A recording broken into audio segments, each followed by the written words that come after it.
Good evening. In a major diplomatic breakthrough today, peace has returned, at least for now, to South Asia. After weeks of mounting military tension and cross-border violence, former U.S. President Donald Trump announced that India and Pakistan have officially agreed to a full and immediate ceasefire, effective as of 5 p.m. IST, May 10, 2025. This development follows a deadly escalation that began on April 22nd, when a brutal attack in Indian-administered Kashmir claimed the lives of 26 innocent civilians. The Indian government swiftly pointed the finger at Pakistan-based militant groups, triggering a wave of military retaliation.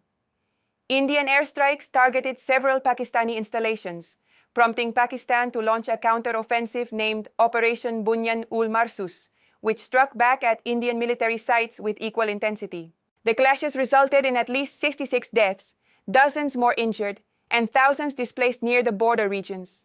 Fear and uncertainty loomed heavy over both nations as each day brought the region closer to the brink of full-scale war. In a high-stakes diplomatic push, the United States stepped in overnight to prevent the situation from spiraling further. Trump, along with Secretary of State Marco Rubio and Vice President J.D. Vance, led an emergency mediation effort behind closed doors.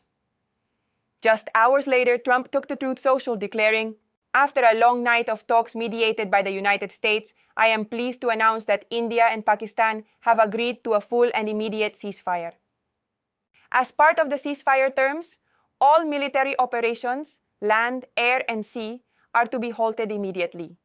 Additionally, both sides have agreed to initiate broader peace talks at a neutral location in the coming days to address deeper, unresolved issues, particularly those related to Kashmir.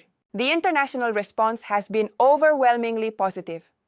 Global powers, including the G7 nations, China, and members of the UN Security Council, have welcomed the ceasefire and urged both countries to stay on the path of diplomacy. Since the announcement, airspace in both countries has reopened, and military alerts have been scaled back.